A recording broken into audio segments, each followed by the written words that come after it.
Good morning. If you're a fan of my podcast, then you probably recognize my theme song. Well, something light today.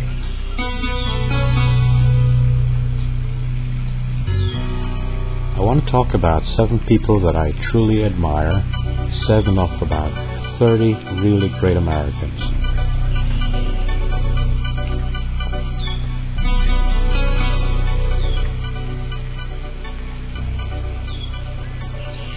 No, they're not spotless and they're not perfect. They're simply human beings who are trying their utmost best, or who tried their utmost best in the case of those who have passed on, to do what they thought was right and good for people everywhere. Visually, travel along with my dog Abby as she romps through her private meadow, enjoying the flowers and weeds, and she cannot tell the difference. But as you listen to my voice, please allow me to explain why I like these 7 people.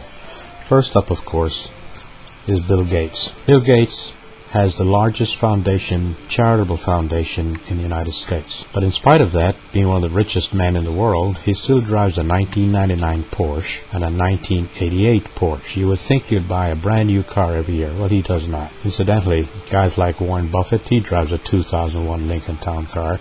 Michael Dell, he drives a 2004 Porsche. Jim Walton, super rich, he drives a 1998 Mitsubishi. Paul Allen, the co-founder of Microsoft, he drives a 1988 Mazda pickup truck. Well, of course, he does have a 1998 Porsche. Why do I tell you these things? Well, it's because these guys, they're rich enough to buy anything they want. However, they also know that they're rich enough that they don't have to spend money on things they don't want. If they have found a car that they love, they simply keep it. They're definitely not interested in impressing their neighbors. And I think we ought to follow their footsteps. We need not spend money needlessly when we don't have to. But that's beside the point. Yes, I'm aware that Bill Gates is a very wealthy man. And yes, he extended his wealth by investing in certain companies that perhaps are not on the good guys list. For example, one of Bill Gates' investments is with the Shell Oil Company. And as you know, if you've been to school, you know about Shell Oil's complicity in what they did in Nigerian politics. You know about all the bad things they did in Nigeria. And you might also know that a lot of things that you're doing now are hampering the progress of Nigerians, and as a matter of fact, what they're doing is bad for the health of many Nigerians. However, that is just the way it is. I know for a fact that I invest in companies myself that a lot of people would consider not good guys. But I don't know everything about the companies. My investments are in companies like General Electric, Ford, McDonald's, plus 20 other companies, including a company called Darling International. They take animal byproducts and they turn it back into food, which they make into things like cupcakes and stuff like that you eat. So the guck that they get from McDonald's, which is one of my investments, they recycle this garbage out of McDonald's and they make it food again and make it into products that you buy and you eat. Does that mean that I approve of what they do? No. It simply means that it's one of my investments, and there you have it.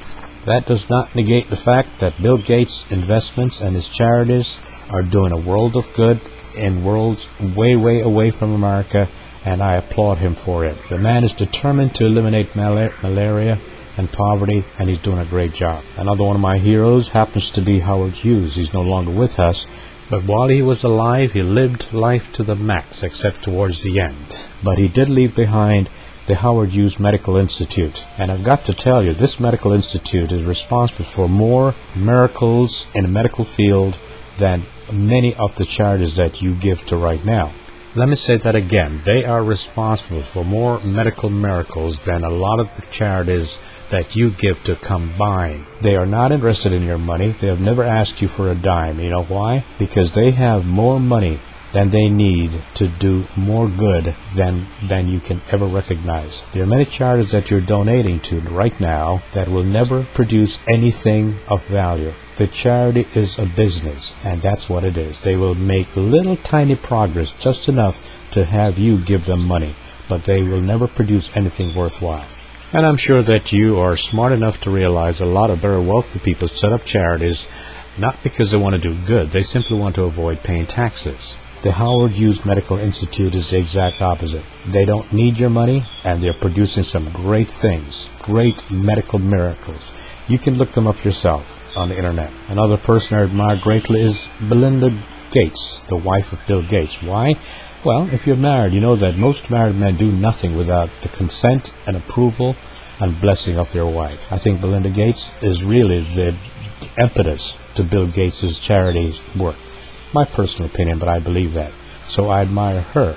Instead of wanting fur coats and luxury cars, she's putting her money to do good for people worldwide. In a way, Melinda Gates reminds me so much of Eleanor Roosevelt, who was the impetus behind President Roosevelt. Trust me, she was. Oprah Winfrey, of course, doesn't need my endorsement because she does a very good job promoting herself. But what you don't know is that she does an awful lot of good in promoting education right here in the United States of America. You are aware of her charities worldwide, specifically in South Africa, but I'm not sure if you're aware of the good that she is doing right here in the United States. Oprah Winfrey's on my list. Another great American hero, by the way, he's a relative of mine, is Harry Belafonte. Anything having to do with civil rights have something to do or have had something to do with Harry Belafonte. You no doubt have heard of the Peace Corps. Well, he had something to do with the Peace Corps. You no doubt have heard about the civil rights movement of the 60s. Well, he was very much involved in that. No matter what your ethnic group is, if you're concerned about the civil rights of your group, then you owe a debt of thanks to Mr. Harry Belafonte. If it's controversial, he's involved in it. Is he always right? No. But is he always passionate about his charities and about his work? Yes. So Belafonte is on my list. Another man that is no longer with us, but is on my list, is Enos William Cosby, the son of Bill Cosby. Because of him, teachers are being educated right now on how to handle the autistic children and children with learning disabilities. Thanks to him and his Hello Friend organization, a lot of teachers are being taught how to handle children with learning disabilities. You may want to contribute to his charity because his charity, even though he's no longer with us, is doing an awful lot of good. And finally, I'd like to mention Johnny Cash. I'm sure you're familiar with his music, but his charities are worldwide. Did you know about the good work that he has done or is doing to children worldwide? This man in black was so involved with the SOS Children villages all over the world. And at his funeral, this is what I know for a fact. Because of his involvement in the children in Jamaica, the poor children in Jamaica, at his funeral, the Jamaican government sent an official delegation to his funeral to thank him personally for all the great work that he did. Well, these are some of the people that I admire. Tell me about your list. Write to me. Send me a postcard. Did you enjoy the flowers? Before I go, I'd like to make the following suggestions. Number one, just be yourself and recognize others that you would like to emulate and do your best to be like them.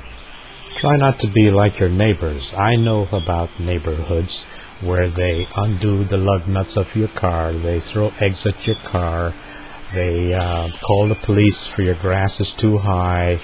They threaten to kill your kids. Yes, I know all about those sort of neighbors. Trust me, I do. But that does not mean that you cannot be the best that you can be. Those neighbors are that way because they choose to be that way. But you don't have to follow their path. You need only to follow your truth. You know that just because someone takes down the hate flag and put up the American flag does not make them a patriot, right? You just live your life. Be kind to people, complimenting people, smile when you can, be courteous, and just be a good human being wanting to do good for others.